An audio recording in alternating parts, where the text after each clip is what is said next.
सत्साई भगत जी, मेरी 4-5 शंकाएं हैं और ये मुझे विश्वास है कि आप इसका सॉल्व कर देंगे। और मुझे 5 महीने नाम लिए हुए हैं, होने वाले हैं, और मैं किसी ज्ञान के आधार नहीं बनाया। मैं सिर्फ अपने दुख निवारण करने के लिए ही मैं टीवी पे सत्संग थोड़ी बहुत किसी और गुरु के दिखता था, उसी में संत रामपाल जी महाराज जी के सत्संग आता था, तो उसमें सत्संग तो समझ में नहीं आता था, लेकिन जो इंटरव्यू है जो भगत जी ने बताते थे, उससे मुझे लगा कि मेरी दुख दूर हो जाएगी। और मैं किसी ज्ञान का आधार नहीं बनाया और मैं गया मुंडका आश्रम। मैं दिल्ली से बोल रहा हूँ, मैं मुंडका में गया, नाम लिया। और जब मैंने संघ का समाधान का वीडियो देखा तो मुझे पैरों से ज़मीन खसक गई। मुझे समझ में नहीं आई कि मैं क्या करूं, मैं कहाँ फंस गया। बंदी छोड़ सतगुरु रामपाल जी महाराज जी की जय हो। सत्साहिब भगत जी, बड़े भैया, दुखी होने की कोई जरूरत नहीं है। जो सच्चाई आपको आज पता चली है वो सच्चाई परमपिता परमेश्वर सतगुरु रामपाल जी महाराज जी के आशीर्वाद से हम सत्सेवक पिछले 5 वर्षों से संगत में बताने की कोशिश कर रहे हैं, और इसमें कोई बड़ी बात नहीं है। ज्यादातर भगत जितने भी परमात्मा से जुड़े हैं या वर्तमान में जो भी जुड़ रहे हैं सन 2014 बरवाला कांड के बाद, उनमें से 90% व्यक्ति केवल इंटरव्यू को देखकर जुड़े हैं, क्योंकि हर व्यक्ति दुखी था, परेशान था, कोई शरीर से, कोई आर्थिक रूप से या कोई किसी अन्य व्यापारिक तरीके से। तो हर व्यक्ति उन इंटरव्यू को देखकर ही जुड़ा है, और यही रीजन है कि ज्ञान को आधार ना बना पाने के कारण, यानी पहले अच्छी तरीके से ज्ञान से परिपूर्ण ना होने के कारण, जब व्यक्ति इस मार्ग से जुड़ता है तो उसके मन में तरह तरह की शंकाएं, भ्रांतियां और दोष ऑटोमेटिक उत्पन्न हो जाते हैं। परमात्मा ने अनेकों बार कहा है। इसीलिए गुरुदेव ने हर बार यही जोर दिया है कि नाम दीक्षा लेने से पहले हर तरीके से ज्ञान से परिपूर्ण हो जाओ। पहले अपने मन की सारी शंकाओं का निवारण कर लो, उसके बाद आराम से नाम लो। नाम दीक्षा लेने में कभी भी जल्दबाजी नहीं करनी चाहिए। लेकिन भगत जी, दूसरी बात यह भी सत्य है कि यह परमेश्वर का ज्ञान है, ये अमृत तुल्य है, और आत्मा इस अमृत ज्ञान के लिए युगों युगों से भटक रही थी। अब जैसे ये ज्ञान इस आत्मा को सुनने को मिला तो तुरंत ये फड़क उठी और नाम दीक्षा लेने के लिए आतुर हो जाती है। जल्दबाजी में आप लोगों ने नाम दीक्षा ले ली, ठीक है भगत जी, गलती आप लोगों की नहीं है, लेकिन जहां पे आप नाम दीक्षा लेने जाते हो या गए, ये जिम्मेदारी उन लोगों की बनती थी कि वो लोग आपको पहले सारी बातें बताएं कि भगत जी आप कब से सत्संग सुन रहे हो, आप कितना परमात्मा के ज्ञान को समझ पाए हो, और ये इस तरह की परमात्मा की नियम है, मर्यादाएं हैं। कहीं ऐसा तो नहीं कि नाम दीक्षा लेने के बाद जब आपके सामने इस तरह की कोई घटना आए या इस तरह की कोई परिस्थिति आपके सामने उत्पन्न हो, उस समय आप इस नाम को रख पाएंगे या नहीं रख पाएंगे। तो ये सारी बातें नाम दीक्षा केंद्र वालों को पहले ही भगत से पूछनी चाहिए। लेकिन भगत जी, ये लोग करते क्या हैं, वर्तमान में इनको भक्ति भगवान से कोई मतलब नहीं है, इनको केवल फटाफट नाम दीक्षा देने से मतलब है। और जितने भी ये फर्जी नामदान केंद्रों पे जो लोग बैठे हुए हैं, इनका मकसद केवल यही है कि हम मैनेजमेंट को ये बताकर हम बड़े खुश हों कि देखो फला फला नामदान केंद्र से ज्यादा मेरे नामदान केंद्र पे भगत जुड़ रहे हैं। इनको केवल संख्या बढ़ाने से मतलब है, इनको भगत बढ़ाने से मतलब नहीं है। अब आप परेशान मत होइए, ये आपका संस्कार था परमात्मा से जुड़ने का, आप जुड़ गए, लेकिन आज आपको सच्चाई का पता चल रहा है। तो भगत जी, अब हमने संभल के चलना है। नाम परमपिता परमेश्वर जी का है, नाम को हमने कभी भी फर्जी नहीं बताया है और ना ही नाम फर्जी होता है। अगर फर्जी कोई लोग हैं तो वे नामदान सेंटर वाले हैं, वे सतलोक आश्रम बरवाला वाले हैं, वे सतगुरु रामपाल जी महाराज जी के कलयुगी परिवार वाले भाई बंधु और रिश्तेदार हैं, जो लोग अपने स्वार्थों के लिए भगत समाज को अंधाधुंध तरीके से उनके नाम की आड़ में और उनके नाम दीक्षा वाली सीढ़ी की आड़ में दुनिया को लूट रहे हैं। तो दोषी आप लोग नहीं हैं, आप लोगों से अधिक दोषी ये लोग हैं जो जानबूझ के ये उल्टे कर्म कर और करवा रहे हैं। अब आपने करना क्या है, जब आपको हकीकत का मालूम पड़ गया, अच्छी तरह से आप आश्वस्त हो लिए, तो भगत जी अब आपने करना सिर्फ इतना है, क्योंकि नाम आपको परमात्मा का मिला है, ज्ञान आपके पास परमात्मा का है, भक्ति आपको परमात्मा करवाएगा, मुक्ति आपको परमात्मा देगा। चप्पल उनके भाई की चाटने की या इन नामदान संचालकों की चाटने की, इन कोऑर्डिनेटरों की चाटने की हमें कोई आवश्यकता नहीं है। हम परमात्मा के गुलाम बन के रहेंगे, हम परमात्मा परमात्मा के ज्ञान के गुलाम बन के रहेंगे तो हमारा बेड़ा पार होना है, अन्यथा नहीं होगा। आज जब हमें हकीकत का पता चल गया है तो पूर्ण रूप से 100% हमने सतलोक आश्रम मैनेजमेंट हरियाणा और इनके नीचे जितने भी पदाधिकारी हैं, चाहे फर्जी नामदान केंद्र वाले हों, चाहे कोऑर्डिनेटर हों, हमारा किसी से कोई रिश्ता, कोई नाता, कोई रिश्तेदारी नहीं है। अगर आपको पता चल गया है कि नामदान के अंदर फर्जी हैं और ये लोग केवल धर्म की आड़ में धंधा कर रहे हैं, तो हमारा इन लोगों से किसी भी तरह का कोई संबंध आज के बाद नहीं रहेगा। हम इनके नामदान केंद्रों पे ना ही जाएंगे, पैसा टका देने का तो सवाल ही उत्पन्न नहीं होता। अब हमें परमात्मा का नाम, ज्ञान, ध्यान, सुमरण सब कुछ मिला हुआ है। हमने केवल परमात्मा को परमात्मा मान के और हमने उनकी भक्ति करनी है। जो भी दुख, परेशानी, संकट आएगी, हम परमात्मा से ही प्रार्थना करेंगे। अपनी अंतरात्मा से, अपने हृदय से हम परमेश्वर जी से प्रार्थना करेंगे। मालिक अंतर्यामी होता है, सतगुरु अंतर्यामी है, वो सारी बातें जानता है, मन की, हृदय की, आत्मा की, सब जानता है परमात्मा। तो अगर हमारी कोई सुनने वाला है तो भी सतगुरु सुनेगा, और हम अगर किसी से प्रार्थना करेंगे तो भी हम सतगुरु से करेंगे। परमेश्वर से प्रार्थना करने के लिए हमें किसी एजेंट या दलाल की बीच में जरूरत नहीं है। जिस तरह से ये सतलोक आश्रम मैनेजमेंट हरियाणा वाले आत्मा और परमात्मा यानी भगत और भगवान के बीच में, शिष्य और सतगुरु के बीच में एक एजेंट बन के बैठे हुए हैं, तो हमारा इन एजेंटों से किसी प्रकार का कोई लेना देना नहीं है। ना हमने कोई संपर्क रखना है, ना हमने यहाँ पे किसी प्रकार का दान, धर्म, ज्योति पाठ का कोई पैसा देना है, ना हमने इनके किसी भी प्रकार के तानाशाही फरमान को मानना है, और ना ही हमने इन लोगों के मार्फत कोई प्रार्थना करवानी है, ना कोई ज्योति पाठ दान का पैसा देना है। हमने केवल जब तक सतगुरु रामपाल जी महाराज जी हिसार जेल से बाहर नहीं आ जाते हैं, वो आए चाहे 10 साल में आए, चाहे 20 साल में आए, चाहे कल सुबह, या उनकी मर्जी वो ना आए। हमें यदि भक्ति और भगवान समझ में आ गया है तो इतना विश्वास हो जाना चाहिए कि मुझे तो सतलोक का सह भी पता नहीं था, परमात्मा ने मेरा उंगली पकड़ी, परमात्मा ने मुझे अपनी शरण में लिया, परमात्मा ने मुझे ज्ञान कराया, परमात्मा ने मुझे नाम दिया। आगे का काम भी उसी परमात्मा का है। कब वो सतनाम देगा, कब वो सार नाम देगा, कब वो सतलोक लेके जाएगा, ये काम उस परमपिता परमेश्वर सतगुरु रामपाल जी महाराज जी का है। हमें इस विषय में कोई टेंशन, कोई चिंता नहीं होनी चाहिए। चिंता उस समय होती है जब हम ये मानते हैं कि हमारा गुरु हमारा जैसा एक जीव है, एक आम इंसान है, एक आम साधु संत है, तो हमें चिंता होना स्वाभाविक है। लेकिन जब ज्ञान आधार से आत्मा को यह प्रतीत हो जाएगा कि मेरा सतगुरु स्वयं साक्षात कबीर परमेश्वर है, क्योंकि सतगुरु यदि कोई है इस पृथ्वी पे तो सतगुरु की भूमिका तो कबीर ही निभा सकता है, अन्य कोई निभाने में सक्षम नहीं है। तो उस आधार से फिर हमें इतना दृढ़ हो जाना चाहिए, हमें इतना आश्वस्त हो जाना चाहिए कि मेरा गुरु स्वयं साक्षात कबीर परमात्मा है, और कबीर परमात्मा दुनिया की चिंता किया करता है, भगवान की चिंता जीव नहीं कर सकता, और भगवान की चिंता जीव करेगा तो वो कुछ भी कर नहीं पाएगा। तो हमने निश्चित रूप से ये आश्वस्त हो जाना चाहिए कि धरती पे भगवान प्रकट है, धरती पे भगवान मौजूद है। हमारा काम केवल अपना काम धंधा, अपनी भक्ति मर्यादा के साथ करने का है, बाकी कोई टेंशन नहीं है। नाम फर्जी नहीं है, फर्जी ये लोग हैं। नाम को आपने भूलकर भी छोड़ना नहीं है। नाम परमात्मा का है, मर्यादा में रह के जाप करोगे, नाम अपने स्तर का पूरा काम करेगा। मर्यादा में नहीं रहोगे, नाम का लाभ आपको बिल्कुल भी नहीं मिलेगा। ये परमात्मा का ऑटोमेटिक विधान है।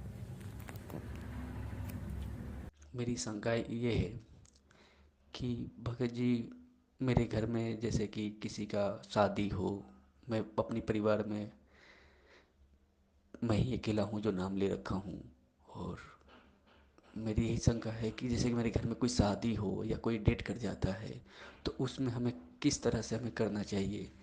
अब जैसे शादी है, कोई कहता है कि हेल्प चाहिए, कोई कहता है शरीर से हेल्प चाहिए, पैसे से हेल्प चाहिए, कोई सामान से हेल्प चाहिए, तो क्या हम वो कर सकते हैं। और कोई अगर घर में डेट कर रहा है तो हम उसको कैसे हम सॉल्व करें, कैसे हम करें, क्योंकि वो लोग तो वही करेंगे जो पहला का परंपरा है। वो लोग तेरहवीं भी करेंगे, श्राद्ध भी निकालेंगे, हर कुछ करेंगे, तो उसमें हम कैसे करेंगे, खाना भी खिलाएंगे। तो हम ऐसा क्या करें जो हम भी, हमारी ये शंकाएं हैं। सत्साई भगत जी, आप जी का दूसरा सवाल है कि मैं परिवार में अकेला उपदेशी हूं, बाकी सभी लोग अनुपदेशी हैं, रिश्तेदार भी मेरे अनुपदेशी हैं, तो विवाह शादी वगैरह में हमें जाना पड़ता है। कई बार हमें उनको सहयोग करना भी पड़ता है, चाहे आर्थिक रूप से या शारीरिक रूप से। तो हम वो सहयोग कर सकते हैं या नहीं कर सकते हैं। देखिए भगत जी, परमेश्वर सतगुरु रामपाल जी महाराज जी ने सत्संगों में बताया है और अच्छी तरीके से समझा रखा है कि हमने किस प्रकार इस भक्ति में तालमेल बना के रखना है। क्योंकि जो आपके रिश्तेदार हैं वो भी परमात्मा के बच्चे हैं, वो भी कल को सतगुरु की शरण में आने हैं, लेकिन वो आएंगे कब, परमात्मा को जल्दी कब पहचानेंगे, जब हमारा रवैया उनके प्रति शालीनतापूर्ण होगा, जब हमारा रवैया उनके प्रति मित्रतापूर्ण होगा, तो वो जल्दी ही परमात्मा के ज्ञान को भी स्वीकार करेंगे और हमारी बातों को भी स्वीकार करने लगेंगे। तो रिश्तेदारियों को परमात्मा ने 7 पीढ़ियों का नाता बताया है। रिश्तेदारी हमें तोड़नी नहीं है, भले ही वो गुरु जी के ज्ञान को स्वीकार करें या ना करें, वो उनके संस्कार के ऊपर निर्भर करता है। लेकिन हम भगत हैं, तो हमने भगत होने के नाते हमने हर जगह परमात्मा के प्यार और प्रेम से ही हमने संदेशा देना है, माने या ना माने, ये सामने वाले के संस्कार हैं। रही बात विवाह शादी वगैरह में जाने की आने की, तो परमेश्वर ने शादी विवाह में आने जाने के लिए भगत को कभी मना नहीं किया है। जिस भगत को जिस स्तर का ज्ञान होता चला जाएगा, वो धीरे धीरे इन परंपराओं से दूर होता चला जाएगा, क्योंकि उसको केवल परमात्मा ही दिखाई देगा। जब तक हमें ज्ञान नहीं हो पाता है, तब तक परमेश्वर ने इन चीजों के लिए मनाही नहीं की है। परमेश्वर ने बताया कि विवाह शादी में हम जा सकते हैं, हम वहां पे खाना भी खा सकते हैं। खाना हमने बिल्कुल शुद्ध खाना खाना है, वेजिटेरियन खाना खाना है। खाना खाने की एवज में हमें लगता है कि मैंने 100 रुपए का खाया, 200 रुपए का खाया, उस एवज में हम वहां पे कन्यादान वगैरह भी कर सकते हैं। या फिर अगर किसी लड़के की शादी है, तो हम अन्य तरीके से हम उनकी मदद कर सकते हैं, ताकि वो भार हमारे ऊपर ना रहे। रही बात आर्थिक मदद की, तो भगत जी बिल्कुल हम रिश्तेदारी में आर्थिक मदद हम कर सकते हैं, ये गुरुदेव ने बताया है। लेकिन साथ में ध्यान ये भी रखना है, आर्थिक मदद करने से पहले आपने 1-2 बातों पर गहन विचार करना पड़ेगा। गुरुदेव ने बताया कि या तो आप किसी की आर्थिक मदद करना मत, और यदि आप किसी की 100, 50 लाख, 2 लाख, 10 लाख, जितने की भी आप उनकी आर्थिक मदद करते हो, तो वो पैसा देने से पहले आपको ये सुनिश्चित हो जाना चाहिए कि यदि कल को इस व्यक्ति ने मुझे पैसा वापस नहीं लौटाया, या ये व्यक्ति मुझे मना कर देता है, तो उस समय मुझे इस व्यक्ति से लड़ाई झगड़ा बिल्कुल भी नहीं करना है, कोई भी मुकदमा और केस पांगड़ा नहीं करना है। मुझे उस समय परमात्मा के ज्ञान आधार से अपने आप को टाइट रखना होगा, अपने आप को संभाल के रखना होगा। हम पैसा लेते समय यदि झगड़ा करेंगे, तो भगत जी हम भी टेंशन में, वो भी टेंशन में, ना हमारी भक्ति हो पाएगी, ना वो हमारे से खुश हो पाएगा, और वो व्यक्ति फिर परमात्मा के ज्ञान को स्वीकार नहीं कर पाएगा, क्योंकि उसे लगेगा कि ये संत रामपाल जी महाराज जी का चेला है, इसलिए इस तरह की हरकतें कर रहा है। तो पैसा दो, अवश्य दो, सहायता करो, लेन देन से यहाँ काम चलता है, उधार रूप में कोई दिक्कत नहीं है। लेकिन गुरुदेव ने बताया कि उधार देने से पहले अपने आप को टाइट रखना। भाई पैसे लेते समय किसी प्रकार का कोई मनमुटाव या झगड़ा नहीं होना चाहिए। यदि सामने वाला पैसा नहीं दे रहा है, तो आपने किसी भी प्रकार का झगड़ा नहीं करना है, कोई भी आदमी इकट्ठा नहीं करने हैं, किसी भी प्रकार का राग द्वेष अपने मन में नहीं पालना है। रही बात शारीरिक रूप से सहायता करने की, तो गुरुदेव ने एक सत्संग में स्पष्ट इस पर भी जिक्र किया हुआ है। गुरुदेव ने बताया यदि आपको अपनी बहन बेटी के यहाँ पे जाना पड़ जाए विवाह में, शादी में, तो परमात्मा ने बताया कि आप उनकी आर्थिक रूप से भी मदद करो उधार रूप में, और साथ में शारीरिक रूप से भी आप वहां उनकी मदद कर सकते हो। यदि वहां ऐसी कोई व्यवस्था उनके पास नहीं है, तो आप शरीर रूप से भी उनकी मदद कर सकते हैं, लेकिन बशर्ते हमने अपनी मर्यादाओं का पूर्ण ध्यान रखना है। परमात्मा ने मदद के लिए विवाह शादी में इसलिए छूट दी है क्योंकि भगत जी विवाह शादी कोई धार्मिक अनुष्ठान नहीं होता है। अगर विवाह कोई धार्मिक अनुष्ठान होता तो परमात्मा उसमें जाने का भी मना करते हैं, क्योंकि धार्मिक अनुष्ठान में तो हमें सहयोग भी नहीं करना, वहां जाना भी नहीं है, ना हमने वहां पे खाना खाना है। लेकिन शादी कोई धार्मिक अनुष्ठान नहीं है, इसलिए हम वहां पे आर्थिक रूप से भी उनकी मदद कर सकते हैं और शारीरिक रूप से भी हम उनकी मदद कर सकते हैं। सच्चाई भगत जी आगे आप जी ने बताया कि जैसे किसी का निधन हो जाता है, कुछ शरीर छोड़ जाता है रिश्तेदारी में या परिवार में, तो हम क्या करें क्या ना करें। देखिए भगत जी, वैसे इसके बारे में विस्तृत रूप से सतगुरु रामपाल जी महाराज जी ने अपनी पवित्र पुस्तक ज्ञान गंगा के पेज नंबर 15 पर स्पष्ट रूप से मोटे मोटे अक्षरों में लिखा हुआ है। फिर भी दास कुछ बातें आपको उन्हीं के ज्ञान आधार से बता देता है। परमात्मा ने बताया कि दुख सुख में हमें सभी के यहाँ भागीदारी होना है, चाहे रिश्तेदार हो, चाहे ग्रामीण हो, चाहे आसपास का कोई हो। और कुछ परंपराएं ऐसी हैं उन लोगों की जिनमें हमने बिल्कुल भी सहयोग नहीं देना है, और हमारी जो क्रियाएं हैं, क्रिया मतलब जो मर्यादा गुरुदेव ने बताई है, उन मर्यादाओं में रह के हमने चलना है। सबसे पहले आन उपासना, क्योंकि जब किसी की डेथ हो जाती है तो नॉर्मली सांसारिक परंपराओं के तहत उनका गुरुजी या पंडित जी आता है, तो पंडित जी जो भी वहां पे पिंड वगैरह भरता है या और अन्य जो भी अपनी क्रिया करता है, नारियल वगैरह लाके पूजा पाठ वगैरह करता है, तो हमने ना तो उस सामग्री को मतलब हाथ से पकड़ना है, ना हमने मार्केट से वो सामग्री उस दिन लाके देनी है, और ना हमने किसी भी तरह से पूजा पाठ में हमने सहयोग करना है, ना हमने शामिल होना है। शामिल होने का मतलब ये होता है अगर हमारे परिवार में किसी की डेथ हो गई तो रहें तो कि हम परिवार में बाहर तो जा नहीं सकते। शामिल होने का मतलब है पंडित जी के कहे अनुसार हमने ना वहां बैठना है, ना हमने अपने जो भी पंडित जी जो भी क्रिया करता है उस क्रिया में हमने भागीदार नहीं बनना वहां पे। इसके अलावा गुरुदेव ने बताया कि आप मरने वाले की अर्थी को कांधा दे सकते हैं, शमशान घाट तक आप उसको लेके जा सकते हैं। चिता के लिए लकड़ी वगैरह का भी प्रबंध हम कर सकते हैं, उसमें कोई दोष नहीं है। हम चिता को अग्नि भी दे सकते हैं। वो लोग जैसा भी बोलते हैं राम नाम सत्य है, सत्य बोले गत है, हम वो भी बोल सकते हैं, क्योंकि सही बात है कि राम का नाम ही सत्य है और सत्य बोलने से अर्थात उसके सत भक्ति मंत्रों का जाप करने से ही मोक्ष है। इसके अलावा हम लोग मंगलाचरण भी बोल सकते हैं, इसमें भी कोई दिक्कत नहीं है। और शमशान घाट में जाने के बाद जिस प्रकार पंडित जी पिंड वगैरह भरते हैं, उनके मुंह में घी डालते हैं और चिता को जब अग्नि लगाते हैं तो साथ साथ में उसके चक्कर लगाते हैं, तो वो क्रियाएं हमने नहीं करनी है, ना हमने उन क्रियाओं में किसी प्रकार का कोई सहयोग करना है। उसके बाद जो उनका मुख्य प्रोग्राम आता है 12 या 13 दिन बाद में, जिसको 13वीं बोलते हैं, जहां पे पंडित जी वगैरह बुलाते हैं, ये लोग गंगा जी वगैरह से जल वगैरह लाते हैं, मालाएं लाते हैं। तो उस दिन भगत जी यदि हमारी रिश्तेदारी में कोई प्रोग्राम है या आड़ोस पड़ोस में कोई प्रोग्राम है, तो हमने उस दिन उस प्रोग्राम में बिल्कुल भी नहीं जाना, चाहे कोई कितना ही प्यारा क्यों ना हो, कितना ही यारा क्यों ना हो, क्योंकि ये सतगुरु का आदेश है, सतगुरु का वचन है। और यदि हम उस दिन वहां चले जाते हैं तो भगत जी वो एक तरीके से धार्मिक अनुष्ठान हो गया है, पाखंडवाद वहां चलेगा, तो हमने उस दिन वहां जाना भी नहीं है। जाने से वहां पे हमारा सहयोग माना जाता है और गुरु के वचन की अवहेलना हो जाती है। यदि हमारे परिवार में ही ऐसी कोई समस्या है तो हम जाएंगे कहां, रहना तो हमें वही है, लेकिन हमने उनकी उन आन उपासनाओं में, उन कुरीतियों में, उन पूजा पाठ में, हवन यज्ञ में किसी प्रकार का कोई सहयोग हमने नहीं करना है। खाना हम खा सकते हैं क्योंकि घर में है तो खाना खाएंगे कहां, तो खाना वगैरह हम वहां पे खाएंगे रोजाना की तरह। हम तो अपना रोजाना का जो रूटीन है वही समझ के हम खाना खाएंगे। लेकिन वो लोग जो खाना बना रहे हैं उस दिन, जो लोगों को खिलाने के लिए या अपने पंडित जी को खिलाने के लिए 13वीं वाले दिन, तो हमने उस खाने में से उस दिन नहीं खाना भगत जी। अगर आपकी खाने की व्यवस्था नहीं है तो भले भगत जी एक टाइम भूखे रह जाना, कोई दिक्कत नहीं है।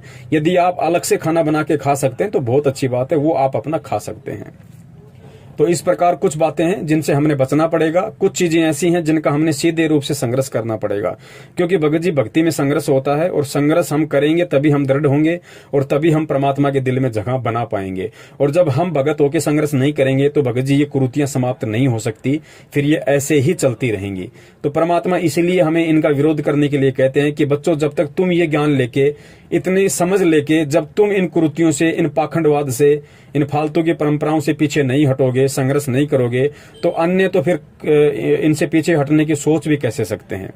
तो इस प्रकार से हमने भगत जी, यदि किसी का निधन हो जाता है, यदि कोई मर जाता है, तो हमने इस प्रकार अपनी रहनी करनी वहां पे करनी है, इस प्रकार की हमने क्रियाएं वहां पे करनी है। और जैसे भगत जी फैक्ट्री में मैं काम करता हूँ, तो वहाँ पे मालिक का एक रूल है कि वहाँ पे मंदिर लगा रखा है देवी देवताओं को, तो उसने अपने तो सामने आके पूजा करता है और जो लेबर है उनको कहता है कि तू पीछे हाथ जोड़ के खड़े हो जाओ। तो हम कहें कि हम तो हाथ नहीं जोड़ सकते हैं। तो उन्होंने बोला क्यों? हमने कहा गुरु जी की गुरु जी का आदेश नहीं है। तो ऐसा कौन सा गुरु है जो तुम्हारा पूजा से मना करते हैं? हमने कहा कि देखिए, पूजा और साधना में बहुत अंतर है। हमें इसी भगवान की साधना करते हैं, इनकी मंत्र जाप करते हैं, पूजा नहीं कर सकते हम। तो बहुत कोशिश किए, तो उन्होंने कहा कि कोई बात नहीं, पूजा नहीं कर सकते, दूर खड़े हो जाओ। तो वहाँ पे खड़े हैं, तो कोई मुझे दोस्त तो नहीं है। और एक शंका ये है कि जैसे आज 2-4 दिन में दिवाली आने वाली है, तो उसमें मालिक कुछ पैसे भी देंगे, कुछ सामान भी देंगे, मिठाइयाँ भी देंगे, तो क्या वो ले सकते हैं? सत्साई भगत जी, आगे आप जी कह रहे हैं कि मैं जिस फैक्ट्री में काम करता हूं वहां का मालिक वहां पे कुछ पूजा पाठ करता है। पूजा पाठ वो स्वयं करता है, लेकिन पूरी लेबर को पीछे हाथ जोड़ के खड़े होने के लिए बोलता है। भगत जी देखिए, इसमें किसी प्रकार का कोई दोष नहीं है। सबसे पहले हमें इस ज्ञान को समझना पड़ेगा। भगत जी, हम उनकी कोई पूजा नहीं कर रहे हैं। पूजा वो फैक्ट्री मालिक कर रहा है, पूजा अन्य व्यक्ति कर सकते हैं, लेकिन हमें ज्ञान है इसलिए हम इनकी पूजा नहीं कर सकते। हम केवल इनकी साधना कर सकते हैं, और साधना भी हमें वही करनी है जो सतगुरुदेव जी ने शास्त्र अनुकूल तरीके से हमें बताई है। यदि ऐसी कोई परिस्थिति है, आप फैक्ट्री में काम करते हैं, तो भगत जी ऐसी कोई दिक्कत नहीं है। पीछे हाथ जोड़ के हम खड़े हो सकते हैं, ब्रह्मा विष्णु महेश जी, माता जी या देवी देवताओं के आगे हाथ जोड़ने से कोई दोष नहीं है किसी प्रकार का, क्योंकि पवित्र गीता जी में सतगुरु रामपाल जी महाराज जी ने पढ़ाया है कि देवी देवताओं को नमस्कार किया जाता है और तत्वदर्शी संत को दंडवत प्रणाम किया जाता है। यदि हमसे देवी देवताओं को दंडवत प्रणाम करने के लिए कहा जाए तो हमने बिल्कुल नहीं करना है, लेकिन हाथ जोड़ के यदि नमस्कार करने के लिए कहा जाए तो हम सहर्ष कर सकते हैं, इसमें कोई दोष नहीं है, क्योंकि गीता जी परमात्मा का विधान है और परमात्मा कह रहे हैं कि देवी देवताओं को नमस्कार किया जाता है। तो नमस्कार करने में, हाथ जोड़ के खड़ा होने में ब्रह्मा विष्णु महेश के आगे कोई दिक्कत नहीं है। और वैसे भी कॉमन सेंस की बात है, जब हम सुबह सुबह या फिर जब भी दिन में हम मंत्र कार्ड लेके जब हम प्रथम मंत्र का जाप करते हैं तो भगत जी वही ब्रह्मा विष्णु महेश देवी और गणेश जी होते हैं। हम उनके आगे हाथ जोड़ के बैठते हैं और प्रथम मंत्र का जाप करते हैं। हाथ जोड़ने का मतलब है उनका सम्मान करना, उनका आदर करना। हाथ जोड़ना कोई पूजा में नहीं आता है। और वैसे भी भगत जी इस लोक की हमें जितनी भी सांसारिक सुख सुविधाएं प्राप्त हो रही हैं वो परमात्मा एक सिस्टम के तहत यानी ब्रह्मा विष्णु महेश जी के माध्यम से ही हमारे तक पहुंचवा रहा है। मान लीजिए आपके घर पे आपके फूफा जी, आपके जीजा जी आ रहे हैं, तो भगत जी क्या आप उनको हाथ जोड़ के नमस्कार नहीं करते? करते हैं ना। तो भगत जी एक बात बताइए, जब हम यहाँ एक दो कोड़ी के जीव जो रिश्ते में हमारा फूफा या जीजा या मौसा है, जब वो हमारे घर आता है तो हम उनको झुक के नमन करते हैं, हाथ जोड़ के नमस्कार करते हैं। तो ब्रह्मा विष्णु महेश भगत जी क्या उनसे छोटे हैं? क्या हमारा फूफा, हमारा जीजा ब्रह्मा विष्णु महेश से बड़ा है? भगत जी जब हम यहाँ के दो कोड़ी के जीवों को सम्मान और आदर की दृष्टि से हाथ जोड़ के नमस्कार कर सकते हैं, तो ब्रह्मा विष्णु महेश या देवी देवताओं को हाथ जोड़कर सम्मान देने से या उनका आदर करने से कोई दिक्कत नहीं है। आप जी चाहें तो उस समय पीछे खड़े होके हाथ जोड़ के खड़े हो जाएं, कोई दिक्कत नहीं है। हाथ जोड़ के आप जी अपना प्रथम मंत्र चालू कर दें, सतगुरु का नाम लेके। सतनाम मिला तो आप जी अपना सतनाम का मंत्र जाप कर दें, क्योंकि परमेश्वर भगत जी अंदर के भाव देखता है, बाहर की क्रिया नहीं देखता है। ठीक है, तो इसमें किसी प्रकार का कोई दोष नहीं है। और मकान मालिक या फैक्ट्री मालिक यदि आपको कहता है कि आप कहीं भी जाके बैठ जाइए, आप खड़े हो जाइए, तो इसमें कोई दोष नहीं है। आप जी साइड में जाके भी खड़े हो सकते हैं।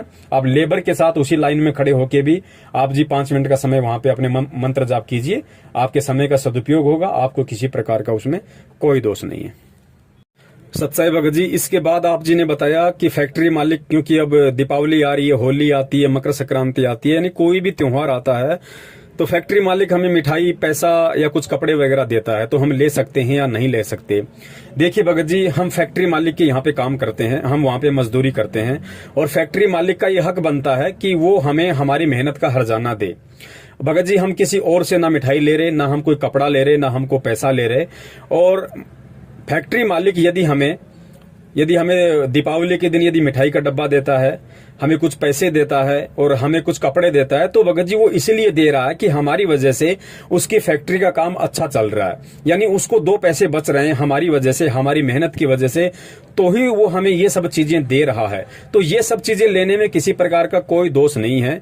हम उन जगहों से वो चीजें नहीं ले सकते जिन जगहों पे हम ना कोई काम करते हैं, ना हमारा उन लोगों से कोई रिश्ता नाता है। लेकिन फैक्ट्री मालिक को भगत जी हम मेहनत करके, रातों को जाग जाग के, जैसा भी हमारी ड्यूटी का समय आता है, हम वहां पे मेहनत करते हैं, तो हमारी मेहनत की वजह से ही वो फैक्ट्री मालिक आगे बढ़ रहा है, उसका काम धंधा आगे बढ़ रहा है।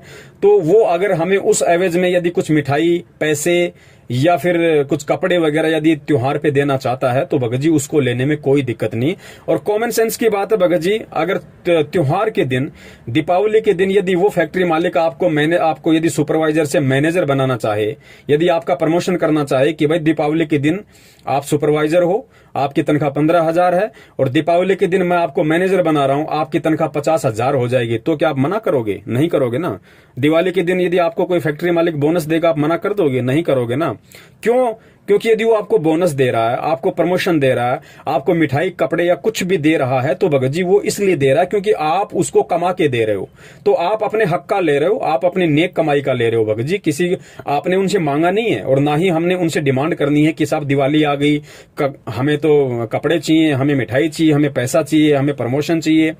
हमने कुछ नहीं मांगना भगत जी, ना हमने प्रमोशन मांगना, ना हमने बोनस मांगना, ना हमने मिठाई मांगना, ना हमने पैसा मांगना, ना कपड़े लत्ता मांगना। और सामने वाला जिसके जहां पे हम काम करते हैं, सामने वाला यदि खुश होके हमें 5,000 देता है, 10,000 देता है, 1 किलो मिठाई देता है, 5 किलो मिठाई देता है, तो उसको लेने में किसी प्रकार का कोई हर्ज नहीं है, क्योंकि हम वहां पे काम कर रहे हैं और वो जो हमें दे रहा है वो हमें हमारा मेहनताना दे रहा है। कल को आप वो फैक्ट्री छोड़ दीजिए, जब अगली दीपावली आएगी तो आपको फोन करके ये भी नहीं पूछेगा कि आपके घर पे खाना बना है कि नहीं बना है। मिठाई, बोनस, प्रमोशन तो बहुत दूर की बात है। तो वो दे क्यों रहा है? क्योंकि हम उसको दे रहे हैं, हम उसको शारीरिक रूप से सहयोग दे रहे हैं, तो उसको आर्थिक रूप से पैसा मिल रहा है, उसको मदद मिल रही है, जिसकी एवज में वो हमें कुछ दे रहा है। तो वहां से लेने में हमें किसी प्रकार का कोई दिक्कत नहीं है, कोई दोष नहीं लगता है। भगत जी, यही शंकाएं हैं। और एक शंका और है कि जैसे घर परिवार में हमारी प्रथम नाम में ले रखा हूँ और कोई परिवार में ले नहीं रखा है, तो मेरे घर में जहाँ पे जोत लगा रखा हूँ, दरबार लगा रखा हूँ, और मैं किराए पे रहता हूँ, तो मेरे परिवार में सब कोई पीने खाने वाले हैं, मांस मछली खाने वाले हैं, पीने खाने वाले हैं। तो वहाँ पे मैं मना करता हूँ उनको कि आप लोग ऐसा मत करो, बिल्कुल मत करो। मैं बहुत मना करता हूँ, लेकिन मैं प्यार से ही मना करता हूँ, लेकिन वो लोग नहीं मानते हैं। और फिर जाके वो लोग अपना पीते खाते हैं, उसी घर में रहते हैं। अब किराए पे हैं, अब हमको उतना पैसा की बचत भी नहीं है कि हम अपना रूम कहीं अलग ले लें या 2 कमरे ले लें जिसमें गुरु जी के दरबार अलग रखें और भाई लोग अपना अलग रहें। तो ऐसा भी हमारे बचत नहीं है, तो उसमें तो कोई दोष नहीं है। और जैसे कि सिस्टर का शादी होने वाला है, तो उसमें जैसे कि पहले परंपरा तो यही है कि दहेज लेके ही शादी करते हैं लोग, लेकिन हम तो गुरु जी के शरण में हैं, तो हम तो नहीं दहेज ले सकते हैं, नहीं दे सकते हैं। तो वो लोग अगर ये मांगते हैं तो हम किस तरह से शादी करेंगे? सत्साई भगत जी, इसके अलावा आप जी कह रहे हैं कि घर में सभी अनुपदेशी हैं और हमारे घर में मांस मिट्टी वगैरह भी खाते हैं, बाहर से लोग लेके आते हैं, भाई है बहन है, घर पे खाते हैं। तो मैं किराए पे रहता हूँ, एक ही मकान है। अब मैं कैसे एडजस्टमेंट करूं, मैं कैसे रहूं, कैसे संतुलन बना के बैठूं? मैं उनके साथ में रहता हूं, खाता पीता हूं, तो कहीं मुझे कोई दोस्त तो नहीं है? देखिए भगत जी, सतगुरु रामपाल जी महाराज जी ने कहा है कि कबीरा तेरी झोपड़ी गल कटियन के पास, जो करेगा सो भरेगा, तू क्यों भया उदास। भगत जी, आप अगर दूध पियोगे तो आपको फायदा है, भाई शराब पिएगा तो भाई को नुकसान है। आपके शरीर को किसी प्रकार का कोई नुकसान नहीं है। तो आपकी मजबूरी है, आप जी एक कमरे में सब रहते हैं। भगत जी ऐसा है, वो लोग चाहे मांस खाएं चाहे शराब पिएं, ये आपके परिवार का मामला है। आप उनसे दूर कहीं जा नहीं सकते, दूर कहीं रह नहीं सकते। तो खाना वाना जब वो बनाए तो बोला करो, भैया आप लोग जब ये मांस मिट्टी वगैरह खाओ तो हमारा खाना ना बनाया करो। आप लोग जिस दिन साधारण तरीके से रहो, उस दिन हमारा हाथ पैर वगैरह धो के शुद्ध तरीके से हमारा खाना बना दो, हम खाना खाएंगे, उसमें कोई दिक्कत नहीं है। कहने का मतलब है, जिस दिन आपका भाई शराब पी के आता है या मांस मिट्टी खा के आता है, उस दिन हमने उस भाई के हाथ से ना तो खाना खाना है, ना ही हमने उस बहन के हाथ का बना हुआ खाना खाना है जिस दिन वो बहन मांस मिट्टी खाती है। बाकी दिन भगत जी हमारे परिवार का मामला है, जाएंगे कहां, वहीं हमें खाना पड़ेगा। दूसरी बात, आप अपना आरती मंत्र सुमरण करोगे, उसमें भगत जी किसी प्रकार का कोई दोष नहीं है। खाना जब आप खाओ तो भगत जी परमात्मा ने अन्नदेव की आरती बता रखी है, खाना खाने से पहले और खाना खाने के बाद की दोनों आरती हमें करनी है। ये दोनों आरतियां तो हमें रोजाना करनी है, सतगुरु का आदेश है कि खाना खाने के बाद अन्नदेव की आरती अवश्य करनी चाहिए, चाहे मन ही मन में कर दो, चाहे बोल के कर दो। मालिक का दरबार यदि आप घर में लगा पाते हैं तो बहुत अच्छी बात है। यदि परमात्मा का दरबार आप घर में नहीं लगा पाते हैं तो भगत जी उसमें भी कोई दिक्कत नहीं है। आप अपने हृदय रूपी गुफा में अपने परमात्मा को बैठाइए, अपने हृदय में परमात्मा की फोटो लगाइए, अपने मन मंदिर में परमात्मा की ज्योत जलाइए। भगत जी, परमात्मा मजबूरी देख रहा है, वो अंतर्यामी है, वो सब जानता है कि ये भगत जानबूझ के टाल मटोल कर रहा है या वास्तव में इसको मजबूरी है, जिस वजह से ये ज्योत बत्ती वगैरह या दरबार नहीं लगा पा रहा है।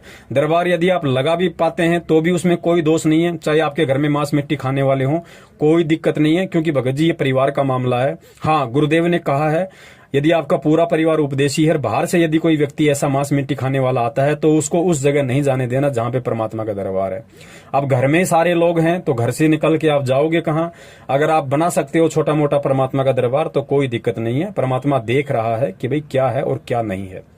अगर परिवार में दरबार लगेगा, परमात्मा की फोटो के दर्शन वो अनुपदेशी लोग भी करेंगे तो भगत जी परमात्मा की फोटो देखने मात्र से भी उनके संस्कार बनते हैं। परमात्मा कहते हैं कि भाई साधु दर्शन राम का, मुख पे बसे सुहाग, दर्श होने को होते हैं जिनके पूर्ण भाग। घर में यदि आप अपना आरती करोगे तो भगत जी आरतियों की जो वाणी है उसका भी असर उस परिवार पे पड़ता है।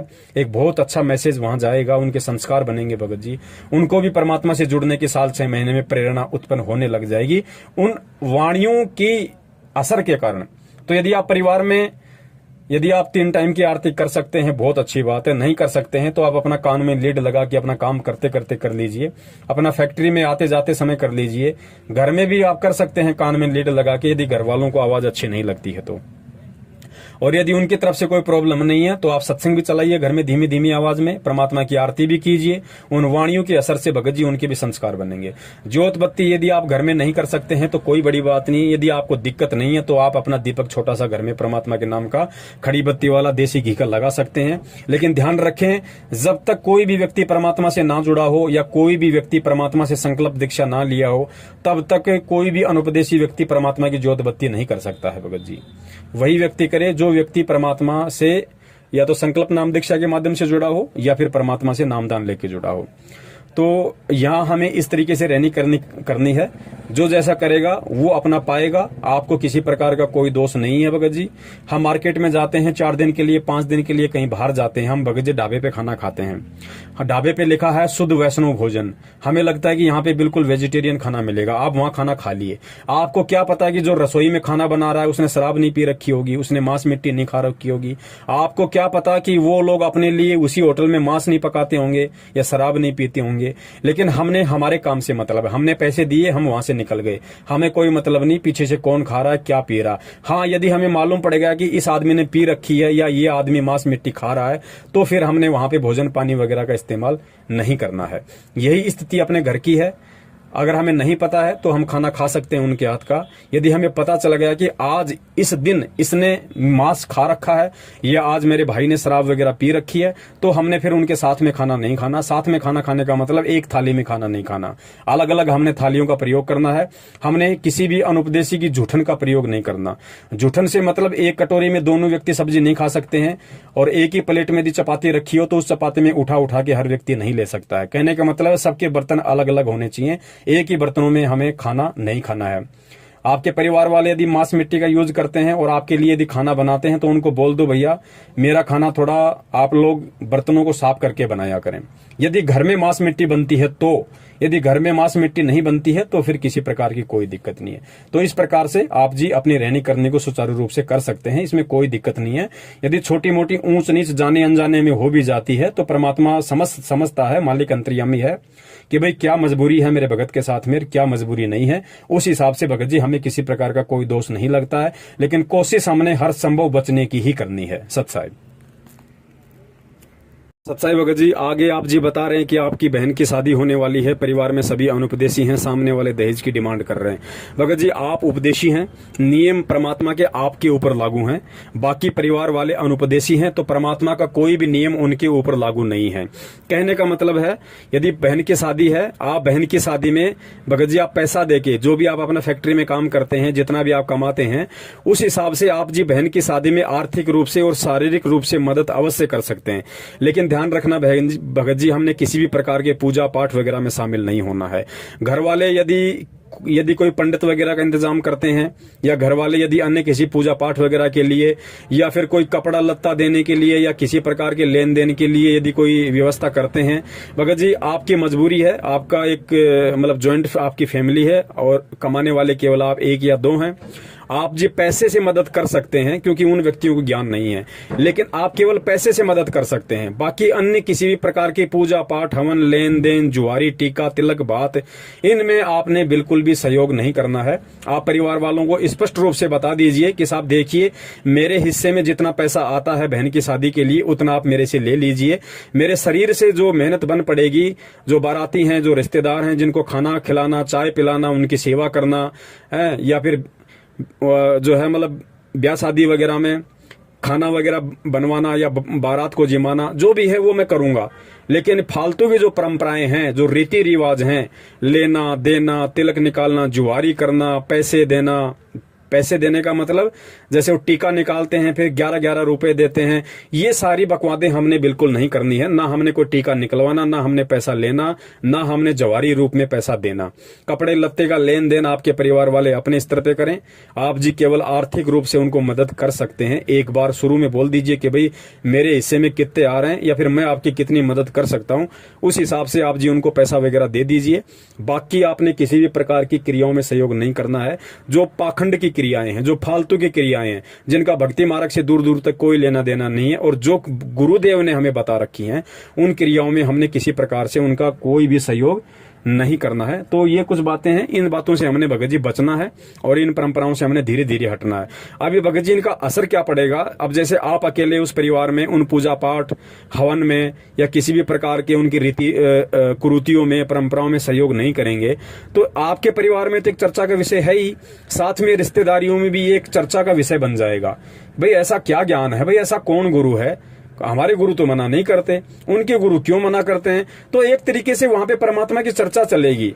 अब थोड़ा थोड़ा होते होते बात जब आगे बढ़ती है तो लोग सोचने पे विवश होते हैं, लोग मजबूर होते हैं कि ऐसा क्या है, ऐसा क्या ज्ञान देते हैं इनके गुरु जी आखिर। तो उन लोगों की भी थोड़ी जिज्ञासा बनेगी जब हम दृढ़ होंगे, यानी हमारी दृढ़ता के कारण, हमारे संघर्ष के कारण एक विषय बना चर्चा का, और चर्चा का विषय बना तो फिर आदमी चिंतन करने के लिए सोचता है। भगत जी चिंतन करेगा तो फिर उसको गुरु जी का सत्संग सुनना पड़ेगा या पुस्तक पढ़नी पड़ेगी, तो धीरे धीरे वो लोग भी इस तरह से परमात्मा के विषय में सोचने लगेंगे, परमात्मा से जुड़ने का विचार करने लगेंगे जब उनके समझ में आएगा। तो इस तरीके से भगत जी हमने बचना है और अपनी भक्ति को बचा के रखना है। सत साहिब।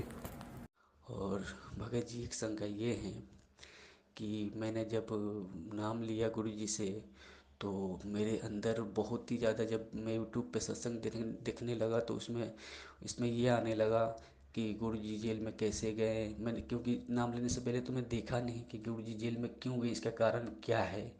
तो जब मैंने सत्संग में जब दिखने लगा गुरु जी के ऊपर इतना आरोप लगा है, गुरु जी ये किए हैं, वो किए हैं, ऐसे हैं, वैसे हैं, तो मेरे मन में बहुत शंकाएं आने लगी। तो गुरु जी के प्रति बहुत दोष आ गई, बहुत दोष आ गई। तो अब तो मुझे पता भी चल गया है कि अभी लोग जो नामदान वाले हैं ये तो फर्जी हैं। तो मेरा तो लग रहा है खंड हो गया है। तो मैं कैसे मैं इसको शुद्धि करूं, कैसे मैं इसको वो करूं, मुझे थोड़ा सलूशन बताइए। सत्साई भगत जी, आगे आप जी कह रहे हैं कि नाम दीक्षा लेने से पहले मुझे कुछ नहीं पता था किसी भी प्रकार की घटना का, और जैसे ही उसके बाद मुझे बरवाला कांड के विषय में पता चला, मैंने मीडिया के मार्फत तरह तरह के वीडियो देखे, लोगों की बातें सुनी, तो मेरे मन में गुरुजी के प्रति दोष उत्पन्न हो गया। भगत जी, ये एक स्वाभाविक सी बात है, इसीलिए परमात्मा बार बार जोर देते हैं कि बच्चों पहले ज्ञान को आधार बनाओ, पहले सतगुरु और भक्ति को समझ लो।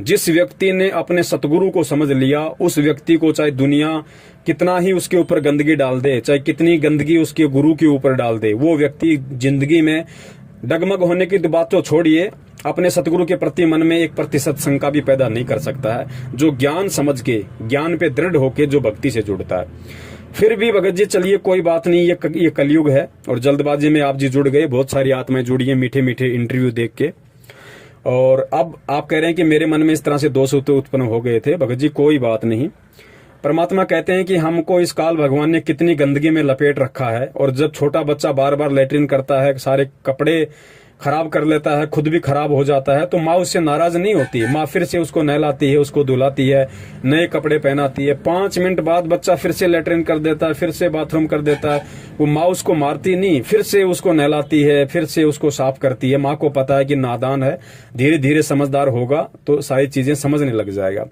तो भगत जी फिलहाल वर्तमान में जब हम परमेश्वर से जुड़ते हैं तो हमारी स्थिति भी उस नादान बच्चे की तरह होती है। हमारे मन में इस तरह की शंकाएं आना स्वाभाविक है, कोई बड़ी बात नहीं है, क्योंकि सभी व्यक्तियों के संस्कार इतने प्रबल नहीं होते, सभी व्यक्ति ज्ञान को आधार बनाकर नहीं जुड़ सकते। लेकिन यदि अब आपकी समझ में आ रहा है कि ये सारा पाखंड है, सारा ढोंग है, हमारे गुरुदेव बिल्कुल सोना है, खरा सोना है, हमारे गुरुदेव ऐसा कोई भी दोष, कोई भी ऐसा गलत काम नहीं कर सकते, और जिन लोगों ने किया उन लोगों की सच्चाई आज संगत के सामने आ रही है। तो भगत जी हम परमपिता परमेश्वर जी से दंडवत करके अपने मन में आई हुई उन भ्रांतियों के लिए समायाचना करें कि हे मालिक, मैं नादान प्राणी हूं, 2 कौड़ी का जीव हूं, परमात्मा मेरी क्या औकात है मालिक। अब धीरे धीरे आपका ज्ञान समझ में आ रहा है तो आत्मा को दृढ़ता मिलती जा रही है। परमात्मा मेरे मन में जो भी दोष या विकार उत्पन्न हुए आपके प्रति या भक्ति के प्रति, परमेश्वर उनको क्षमा करने की दया करें, और मालिक मुझ दास को हिम्मत दें, मुझ दास को ज्ञान आधार से इतना परिपूर्ण करें, मुझ दास का ज्ञान योग खोलें परमेश्वर, ताकि मैं इस भक्ति पे दृढ़ होकर, अटल होकर चलूं। तो मन में कोई दोष नहीं लेके आना है, और यदि ऐसा कोई दोष आ जाता है तो भगत जी हमें परमात्मा से ही समायाचना करनी है। परमेश्वर ही माफ करने वाला है, और परमेश्वर ही सद्बुद्धि देके हमें उन चीजों से बाहर निकालने वाला है।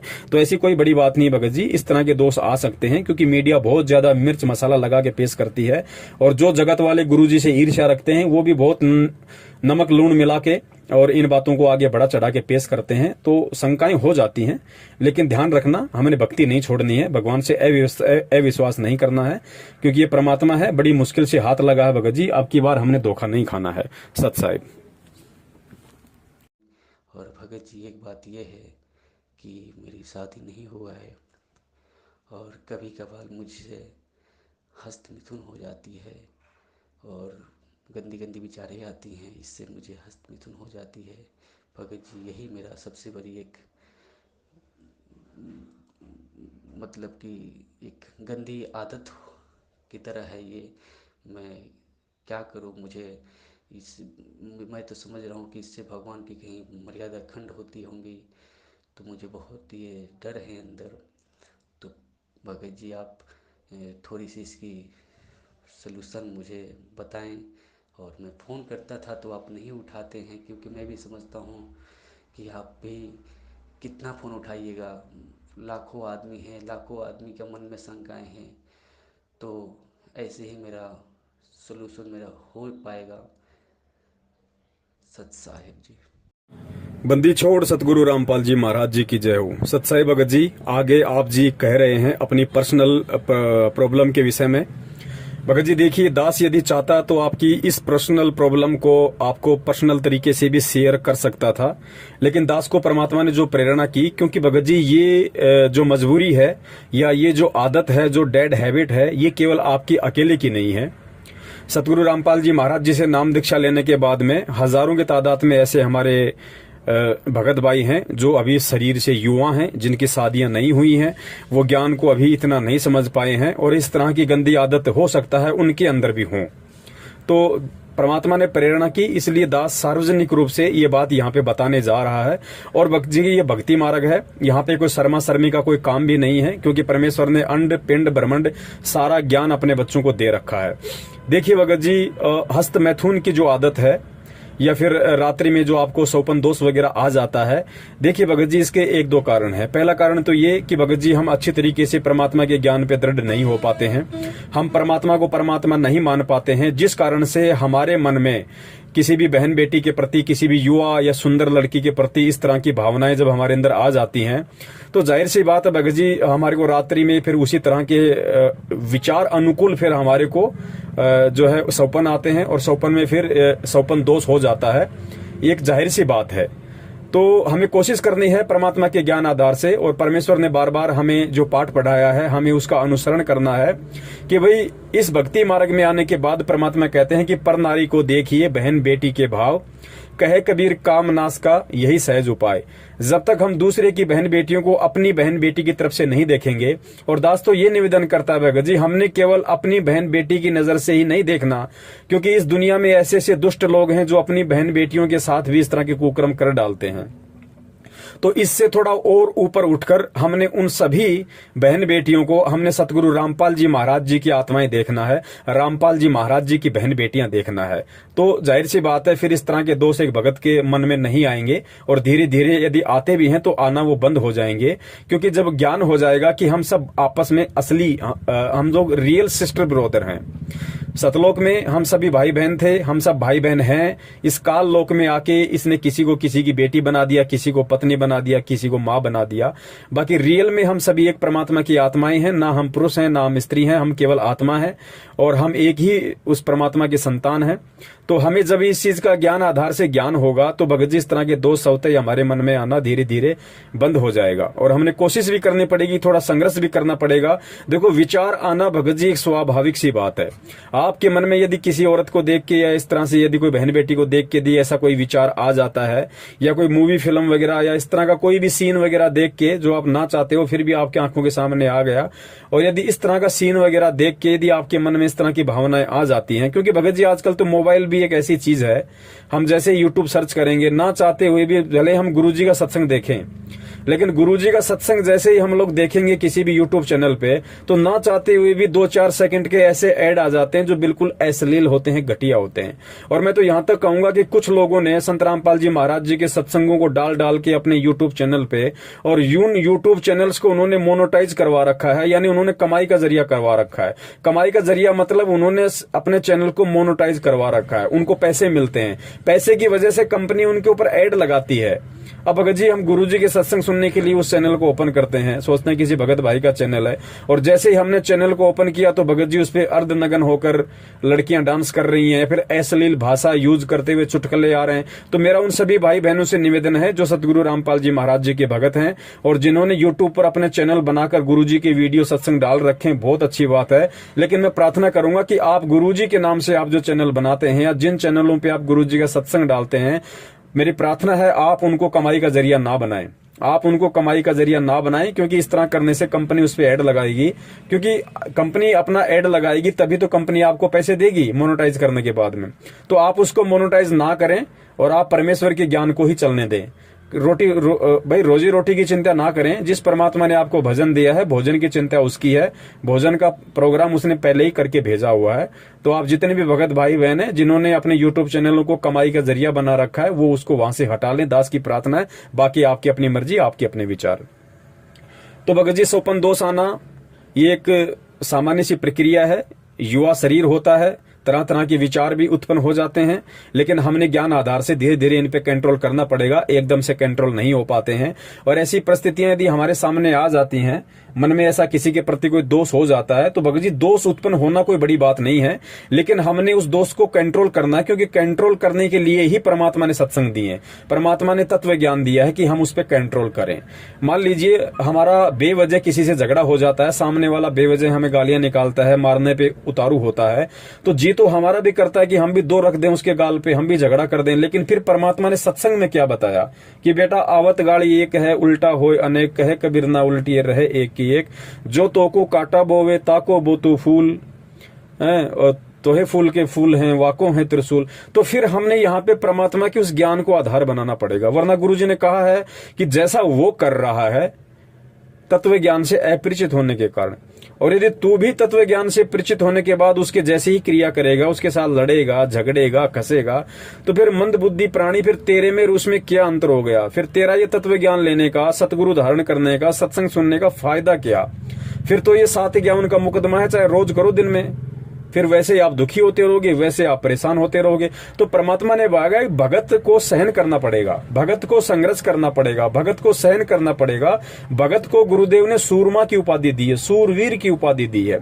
और आध्यात्मिक मार्ग में भगत जी सूरवीर उसको कहते हैं जो ज्ञान आधार से संघर्ष करता है, जो प्रेम और अहिंसात्मक रूप से अपनी लड़ाई लड़ता है, और जो सहन करता है, जो सहन करता है वो भक्ति मार्ग का सूरमा है भगत जी।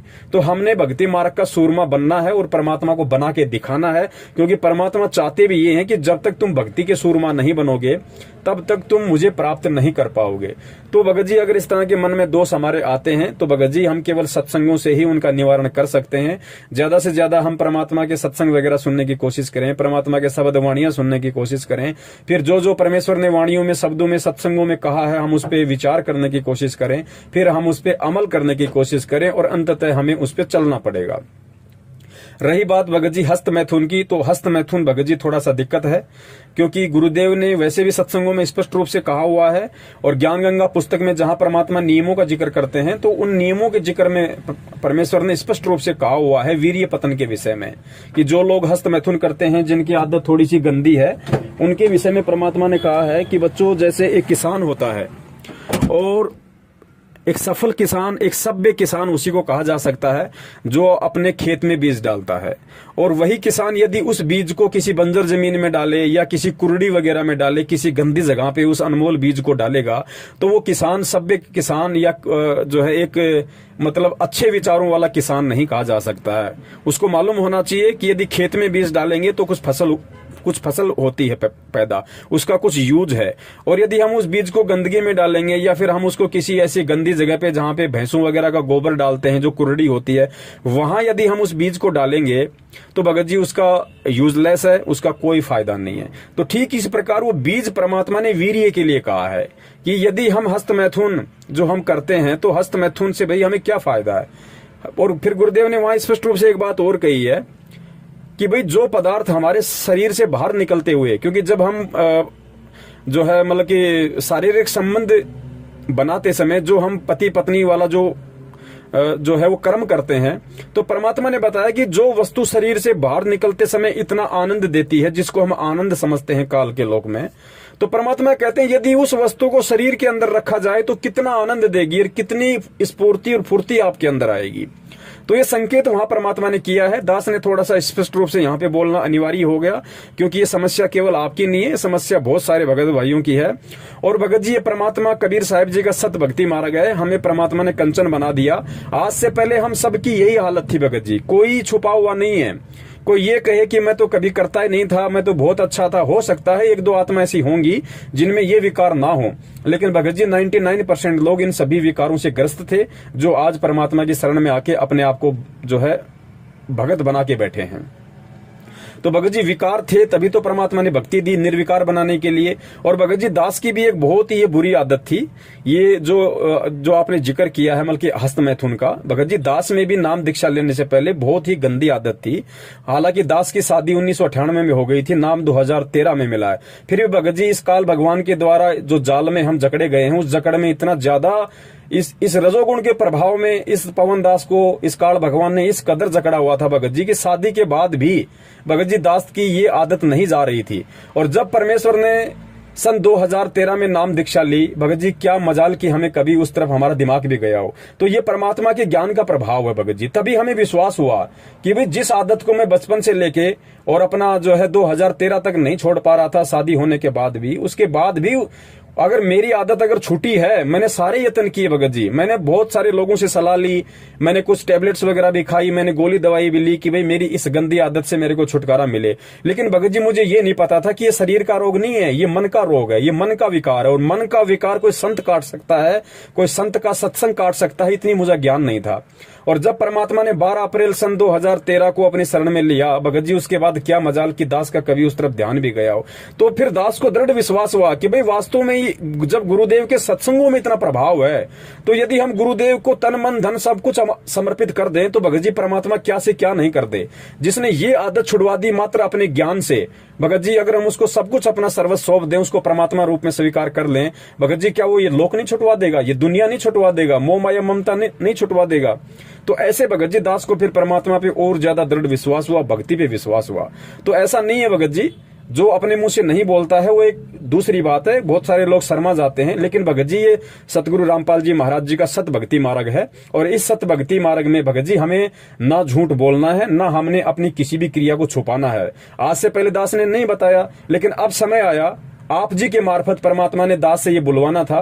क्योंकि बहुत सारे भगत भाई सोचते हैं कि भाई पवन दास तो बहुत मतलब की शुद्ध आत्मा है। भाई हम सब विशुद्ध आत्मा थी, हम सब काल भगवान के जाल में फंसे हुए थे। हम में से कोई भी ऐसा नहीं था जो निर्विकार हो, और निर्विकार ना यहाँ कोई हो सकता भगत जी, क्योंकि निर्विकार तो भगत जी परमात्मा जब ये शरीर यहाँ से छुड़वाएंगे, काल के लोक से बाहर निकालेंगे, अक्षर पुरुष के लोक में ले जाएंगे, फिर उसको पार करवा के फिर परमात्मा हमारे को जिस मान सरोवर में नहलवाएंगे भगत जी, वहां ये आत्मा निर्विकारी होगी। सारे आवरण विकार वहां हटेंगे इस आत्मा के। परमात्मा कहते हैं तुम्हारे यहाँ 5 विकार रहेंगे। ऐसा नहीं है कि तुम्हारे 5 विकार जड़ से खत्म हो जाएंगे, नहीं। गुरुदेव ने बताया बच्चों तुम्हारे 5 विकार तुम्हारे साथ में रहेंगे, लेकिन इस भक्ति के प्रभाव से, साध संगति के प्रभाव से, सतगुरु के मंत्रों के प्रभाव से, सतगुरु के आशीर्वाद से ये 5 विकार तुम्हें परेशान नहीं करेंगे। ये बिल्कुल न्यूट्रल हो जाएंगे, निष्क्रिय हो जाएंगे, तुम्हारे ऊपर दबाव नहीं बनाएंगे। लेकिन ये होगा भगत जी धीरे धीरे धीरे धीरे, क्योंकि दास इस परिस्थिति से भगत जी गुजर चुका है। हालांकि दास पे परमात्मा ने विशेष अपनी मेहर रखी कि जो आदत नाम दीक्षा लेने से पहले थी, उसके बाद परमात्मा ने एक बार भी उसका प्रयोग नहीं होने दिया। भगत जी मन में बहुत आता था, दबाव मन का बहुत होता था कि वो क्रिया मैं फिर से करूं, बहुत ज्यादा दबाव पड़ता था। लेकिन भगत जी कहीं न कहीं उस परमात्मा ने दास को संभाल के रखा, क्योंकि मैं अपना सर्वस्व सतगुरुदेव को समर्पित कर चुका था कि परमात्मा, आज से पहले तो दास को ज्ञान नहीं था, लेकिन अब दास को ज्ञान हो गया। अब दास एडी से चोटी तक भगत जी, हे परमात्मा, दास आपको समर्पित है।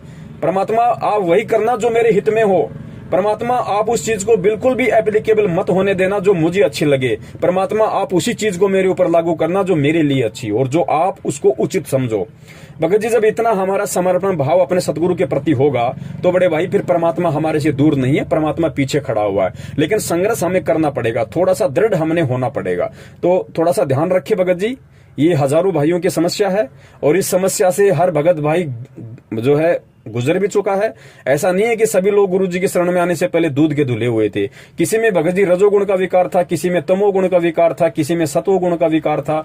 आज भी है उनमें। बहुत सारे भगत भाई नहीं बता पाते, आप जी ने बता दिया, आप जी ने बता दिया तो भगत जी दास ने भी खुल के बता दिया।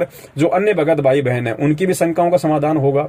तो भगत जी हमने पीछे हटना पड़ेगा इन चीजों से। देखो, मन के दबाव में आके जीव नाम दीक्षा लेने के बाद भी गलतियां करता है। अगर नाम दीक्षा लेने के बाद में जीव गलतियां करता है तो जाहिर सी बात है उसके ऊपर मन का दबाव यानी काल का प्रेशर है। किसी पे कम होता है, किसी पे ज्यादा होता है। लेकिन हमने भगत जी थोड़ा सा संघर्ष करना सीखना पड़ेगा और संघर्ष हम तभी कर पाएंगे जब हम सत्संगों को ध्यान से सुनेंगे और परमात्मा से हम पल पल ये प्रार्थना करते रहेंगे उठते बैठते कि हे परमेश्वर संभाल के रखना, मालिक ये काल का लोक है। आज से पहले तो हम भी यहाँ पे मगन होके घूम रहे थे, हमें कुछ नहीं पता था। लेकिन जब से आपका ज्ञान थोड़ा थोड़ा समझ में आने लगा है तो परमात्मा मालूम पड़ने लगा है कि परमेश्वर यहाँ तो कभी भी हमारा पैर वापस उलझ सकता है, कभी भी अपने जाल में फंसा सकता है।